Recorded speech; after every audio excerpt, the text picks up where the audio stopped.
দেখো পরবর্তী প্রশ্ন কি আছে, ডেটা স্থানান্তরের হারকে কি বলা হয়। হ্যাঁ, আমরা জানি যে প্রতি সেকেন্ডে এক স্থান থেকে অন্য স্থানে অথবা এক ডিভাইস থেকে অন্য ডিভাইসে ডাটা স্থানান্তরের হারকে ব্যান্ডউইথ বলে, ঠিক আছে, অথবা ডাটা ট্রান্সফার রেট বলে। তাহলে হচ্ছে এটার উত্তর হবে হচ্ছে ব্যান্ডউইথ, ঠিক আছে। আচ্ছা, পরবর্তী প্রশ্নে যাব আমরা। ব্যান্ডউইথের ন্যূনতম ডেটা স্পিড কত? ব্রডব্যান্ডের ন্যূনতম ডেটা স্পিড কত, ঠিক আছে। আমরা সবাই জানি যে ব্রডব্যান্ডের ন্যূনতম ডেটা স্পিড হচ্ছে 10 এমবিপিএস। কত? 10 এমবিপিএস।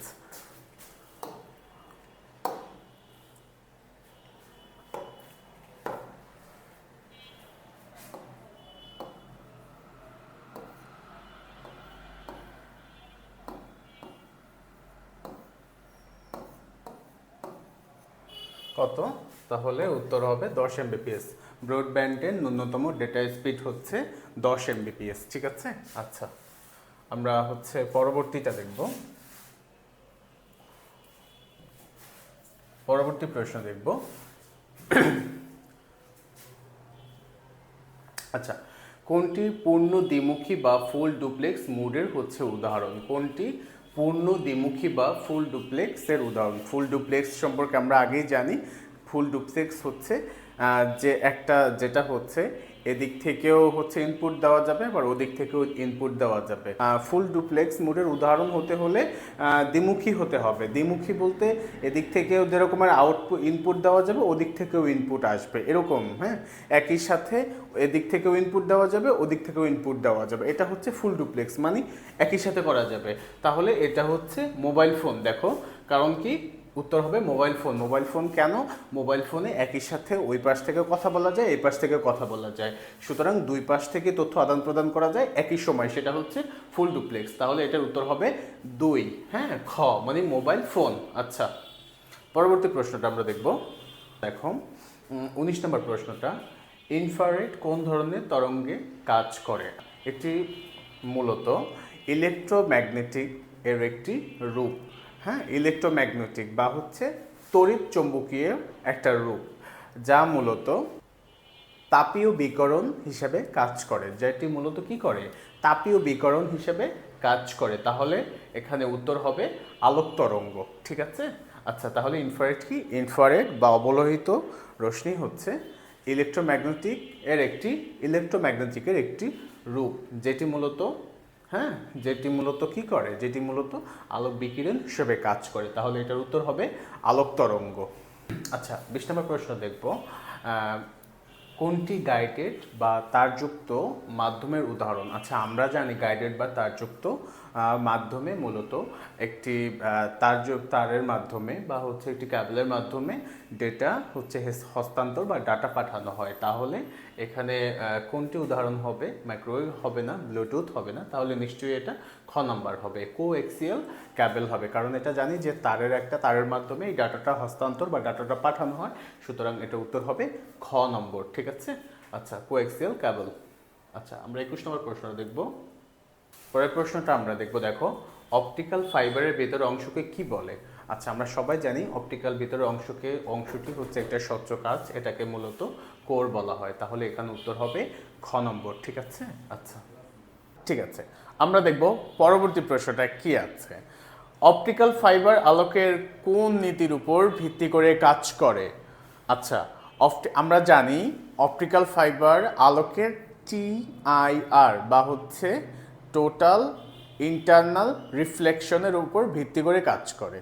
দেখি চলো কিসের উপর ভিত্তি করে কাজ করে। তাহলে টোটাল ইন্টারনাল কি রিফ্লেকশন, টোটাল ইন্টারনাল রিফ্লেকশন বা হচ্ছে এটাকে কি বলে? TIR। হ্যাঁ, টোটাল ইন্টারনাল রিফ্লেকশনের উপর ভিত্তি করে কাজ করে। তাহলে এটার উত্তর হবে কত? দেখো 22 নম্বরে কত উত্তর হবে? তাহলে দেখো এই যে পূর্ণ অভ্যন্তরীণ প্রতিফলন, ঠিক আছে। তাহলে টোটাল ইন্টারনাল রিফ্লেকশনের উপর ভিত্তি করে কাজ করে তাহলে এটার উত্তর হবে হচ্ছে গ নম্বর, পূর্ণ অভ্যন্তরীণ প্রতিফলন। হ্যাঁ, আচ্ছা আমরা পরবর্তী প্রশ্নটা দেখব কি আছে। কোনটি WPAN এর উদাহরণ? কোনটি WPAN এর উদাহরণ? আচ্ছা, তাহলে WPAN এর পূর্ণরূপ কি? Wireless personal area network. Wireless personal area network, ঠিক আছে। আচ্ছা, তাহলে ওয়্যারলেস পার্সোনাল এরিয়া নেটওয়ার্কটা কি?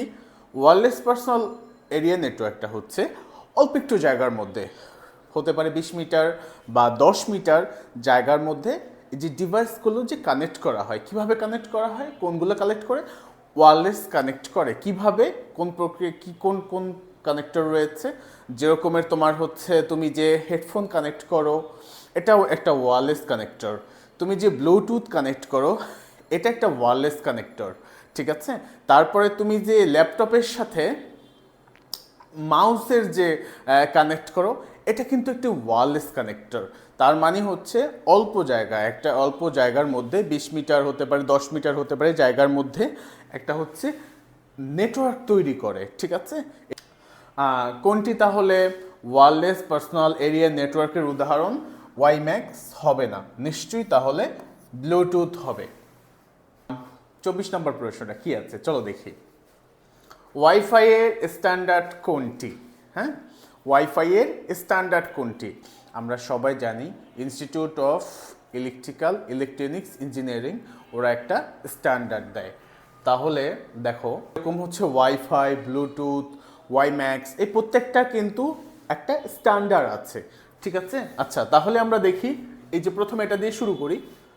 এই যে দেখো IEEE 80216, এটা কিসের স্ট্যান্ডার্ড আমরা দেখব চলো। এটা হচ্ছে ওয়াইম্যাক্সের স্ট্যান্ডার্ড, ওয়াইম্যাক্সের স্ট্যান্ডার্ড, ঠিক আছে। হ্যাঁ, 802.16 হচ্ছে ওয়াইম্যাক্সের স্ট্যান্ডার্ড। তাহলে দেখো 80215 এটা কোনটার স্ট্যান্ডার্ড? তাহলে আমরা জানবো। দেখো এটা হচ্ছে, এই যে আমরা দেখলাম, ঠিক আছে, এই যে দেখো WPAN, একটু আগে যে আমরা দেখলাম ওয়্যারলেস পার্সোনাল এরিয়া নেটওয়ার্কের স্ট্যান্ডার্ড, ঠিক আছে। আচ্ছা, তাহলে ওয়াইফাই এর কোনটা? এটা হচ্ছে, এই যে দেখো IEEE 80211, এটা হচ্ছে ওয়াইফাই এর স্ট্যান্ডার্ড। তাহলে উত্তর হবে কোনটা? এই যে ক নম্বর। হ্যাঁ, ক নম্বর। তাহলে যদি তোমাকে প্রশ্ন করা হয় ওয়াইফাই এর স্ট্যান্ডার্ড কোনটি, ওয়াইফাই এর স্ট্যান্ডার্ড হচ্ছে IEEE 80211 হচ্ছে ওয়াইফাই এর স্ট্যান্ডার্ড। তারপর হচ্ছে 80215 হচ্ছে ওয়্যারলেস পার্সোনাল এরিয়া নেটওয়ার্কের স্ট্যান্ডার্ড এবং বা হচ্ছে ব্লুটুথের স্ট্যান্ডার্ড, ঠিক আছে। আর হচ্ছে 80216 এটা হচ্ছে ওয়াইম্যাক্সের স্ট্যান্ডার্ড, ঠিক আছে। এটা কিসের স্ট্যান্ডার্ড? এটা হবে ওয়াইম্যাক্সের স্ট্যান্ডার্ড। আচ্ছা, আমরা সবাই জানি ইনস্টিটিউট অফ ইলেকট্রনিক্স ইঞ্জিনিয়ারিং ওরা একটা স্ট্যান্ডার্ড দেয়। তাহলে দেখো এখানে আছে, দেখো দেখো এই একটু আগেই আমরা পড়েছিলাম এটা। IEEE এটার পূর্ণরূপ এইমাত্রই বলেছি যে ইনস্টিটিউট অফ ইলেকট্রনিক্স ইঞ্জিনিয়ারিং, ঠিক আছে। তাহলে আই এর পূর্ণরূপ পেলাম। তাহলে দেখো IEEE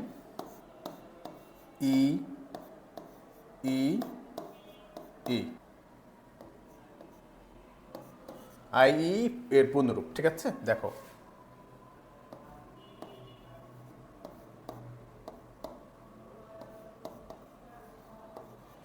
ইনস্টিটিউট অফ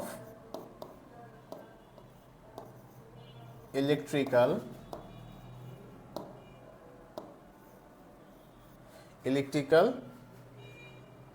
ইলেকট্রনিক্স,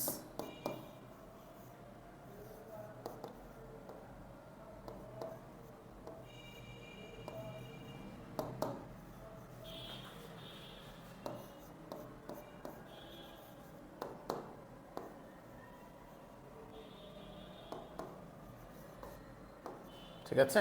তাহলে এই যে স্ট্যান্ডার্ড এই যে IEEE এর পূর্ণরূপটা কি, তাহলে আজকে আমরা জানলাম ইনস্টিটিউট অফ ইলেকট্রনিক্স ইঞ্জিনিয়ার। এখানে আছে দেখো খ নম্বরে 80211, হ্যাঁ, এটা কোনটার স্ট্যান্ডার্ড? এটা হচ্ছে WPAN, ঠিক আছে, ওয়্যারলেস পার্সোনাল এরিয়া নেটওয়ার্কের স্ট্যান্ডার্ড। আচ্ছা, তাহলে দেখব এটা কোন নেটওয়ার্ক স্ট্যান্ডার্ড দেখব, চলো। এটা হচ্ছে ওয়াইম্যাক্স এর স্ট্যান্ডার্ড, ঠিক আছে। তাহলে এখানে প্রশ্নটা কি করেছে, ওয়াইম্যাক্স এর স্ট্যান্ডার্ড কোনটি? তাহলে উত্তর হবে গ, ঠিক আছে। এটা 802.16 হচ্ছে ওয়াইম্যাক্স এর স্ট্যান্ডার্ড। আচ্ছা, আমরা জানতে পারলাম।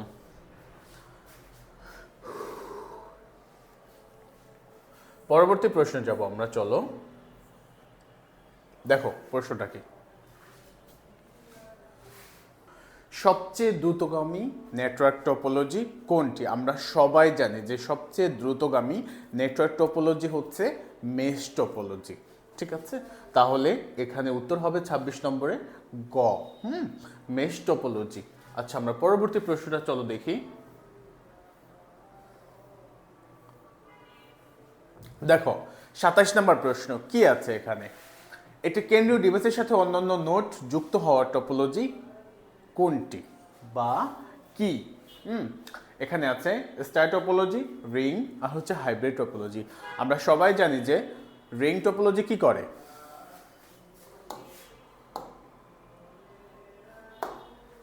আমরা সবাই জানি যে রিং টপোলজিটা কি রকমের। রিং টপোলজিটা হচ্ছে কিন্তু এই যে এরকমের থাকবে, এটার সাথে এখানে এটা যুক্ত থাকবে, এখানে এটা যুক্ত থাকবে, এখানে এটা যুক্ত থাকবে, এখানে এটা যুক্ত থাকবে।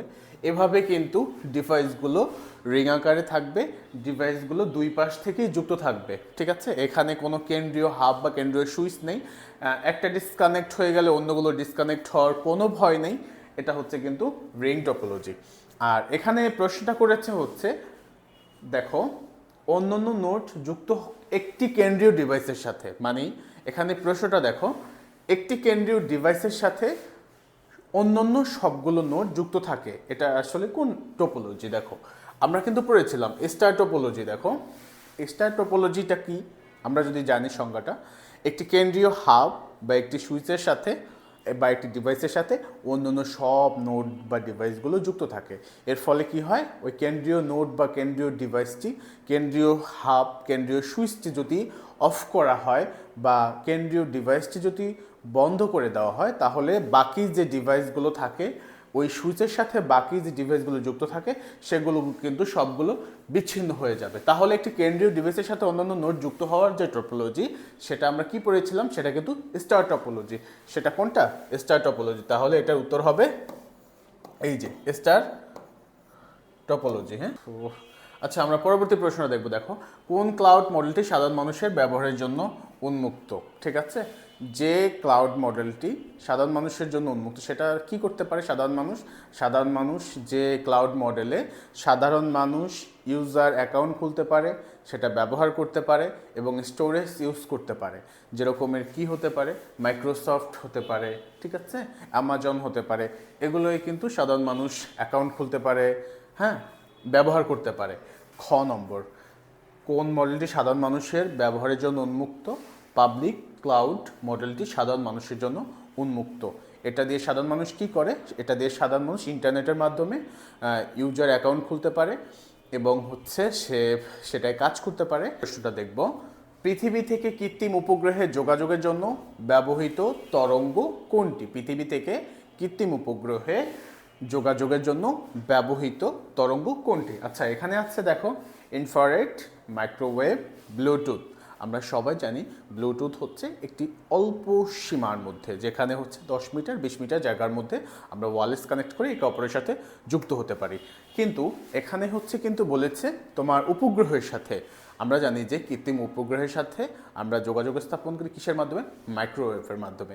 এর মাধ্যমে স্যাটেলাইট থেকে আমরা বিভিন্ন তথ্যগুলো পেয়ে থাকি। তাহলে এখানে উত্তরটা হবে দেখো মাইক্রোওয়েভ, খ নম্বর। ঠিক আছে, তাহলে পৃথিবী থেকে কৃত্রিম উপগ্রহে যোগাযোগের জন্য ব্যবহৃত তরঙ্গ কোনটি? মাইক্রোওয়েভ। আমরা সবাই জানতে পারলাম মাইক্রোওয়েভ। ঠিক আছে, ওকে, ঠিক আছে। আমরা পরবর্তী প্রশ্নটা দেখব, বাইনারি সংখ্যা পদ্ধতির ভিত্তি কত? বাইনারি সংখ্যা পদ্ধতির ভিত্তি কত? আচ্ছা, ভিত্তি বিষয়টা আসলে কি? ভিত্তি বিষয়টা হচ্ছে কোনো একটা সংখ্যা পদ্ধতির যে কয়টা ডিজিট বা অঙ্ক থাকে সেটাকেই বলা হয়, সেটাকেই মূলত ভিত্তি বলা হয় বা ভিত্তি হিসেবে গণনা করা হয়। তাহলে দেখো, বাইনারি সংখ্যা পদ্ধতির ভিত্তি বা হচ্ছে বেস মানে কি হচ্ছে বাইনারি সংখ্যার যে কয়টি ডিজিট বা অঙ্ক আছে সেগুলো কিন্তু হচ্ছে বাইনারি সংখ্যা পদ্ধতির ভিত্তি। ঠিক আছে, তাহলে এটা এখানে কয়টা অঙ্ক বা ডিজিট আছে? বাইনারির ভিত্তি এখানে আছে হচ্ছে 2টি, তাহলে ক নম্বর হবে। বাইনারি সংখ্যা পদ্ধতির ভিত্তি কত? ভিত্তি হচ্ছে 2। আচ্ছা, আমরা পরবর্তী প্রশ্নটা দেখব। দেখো অক্টাল সংখ্যা পদ্ধতির ভিত্তি কত? আচ্ছা, আবারও কিন্তু সেম প্রশ্ন। আমরা আগেই জানি যে হচ্ছে ভিত্তি বা বেস হচ্ছে ওই সংখ্যা পদ্ধতির কয়টা অঙ্ক বা কয়টা ডিজিট আছে সেটাই হচ্ছে কিন্তু ভিত্তি। আচ্ছা, দেখো এখানে হচ্ছে অক্টাল সংখ্যা পদ্ধতির ভিত্তি হচ্ছে মূলত 8, তাহলে উত্তর হবে খ। হ্যাঁ, অক্টাল সংখ্যা পদ্ধতির ভিত্তি কত? অক্টাল সংখ্যা পদ্ধতির ভিত্তি হচ্ছে 8, উত্তর হবে খ নম্বর। হেক্সাডেসিমেল পদ্ধতিতে এফ এর দশমিক মান কত? দেখো হেক্সাডেসিমেলে পদ্ধতিতে এর ভিত্তি কত? ভিত্তি হচ্ছে 16। তাহলে সংখ্যা আছে কতটি? সংখ্যা কিন্তু 1 থেকে 9 পর্যন্ত 10টি। তাহলে বাকি 6টা কোথা থেকে আসবে? বাকি 6টা কিন্তু এভাবে আসবে। দেখো প্রথমে হচ্ছে দেখো হেক্সাডেসিমেলের ভিত্তি বা বেস কত? বেস কিন্তু হচ্ছে 16। ঠিক আছে, হেক্সাডেসিমেলের ভিত্তি হচ্ছে 16। তাহলে এখানে হচ্ছে তোমার সংখ্যা আছে, দেখো সংখ্যা আছে মূলত 0 থেকে 9। ঠিক আছে, তাহলে হলো কটা? 10টা। কিন্তু হেক্সাডেসিমেলের ভিত্তি কিন্তু 16টা। তাহলে এখানে কি আসবে? 10টা পেলাম। তারপর হচ্ছে দেখো A B C D E F. ঠিক আছে, এই পেলাম 6টা, A B C D E F. তাহলে অঙ্ক পেলাম 10টা, 0 থেকে 9 পর্যন্ত। এই পেলাম 10টা, আর হচ্ছে এই যে ই পেলাম কয়টা? 1 2 3 4 5 6, তাহলে হলো 16টা। ঠিক আছে, তাহলে হেক্সাডেসিমেলের ভিত্তি কয়টা? 16টা। আর যদি তুমি হচ্ছে এভাবে নির্ণয় করতে যাও, এই যে দেখো এই হলো 10টা, 11 12 13 14 15 16। দেখো এই যে দেখো 11 12 13 14 15 16। ঠিক আছে, এই হচ্ছে তোমার হেক্সাডেসিমেলের ভিত্তি। হ্যাঁ, তাহলে হচ্ছে দেখো এফ হচ্ছে 16 নম্বর অঙ্ক, কিন্তু হচ্ছে এফ এর তুমি যদি মান হিসাব করো 0 মানের মধ্যে আসবে না, 1 থেকে মান শুরু হবে। তাহলে যদি হচ্ছে এফ এর মান কত? এফ এর মান 15, কিন্তু এফ কততম অঙ্ক? 16তম অঙ্ক। ঠিক আছে, এফ কিন্তু 16তম অঙ্ক, কিন্তু যেহেতু এখানে মান বলেছে সেক্ষেত্রে 0 মানে আসবে না, 1 থেকে মান শুরু হবে, সেক্ষেত্রে হচ্ছে এফ, তাহলে এফ এর মান হবে কত, দশমিকের মান হবে এফ এর দশমিক মান হবে 15। Thank you.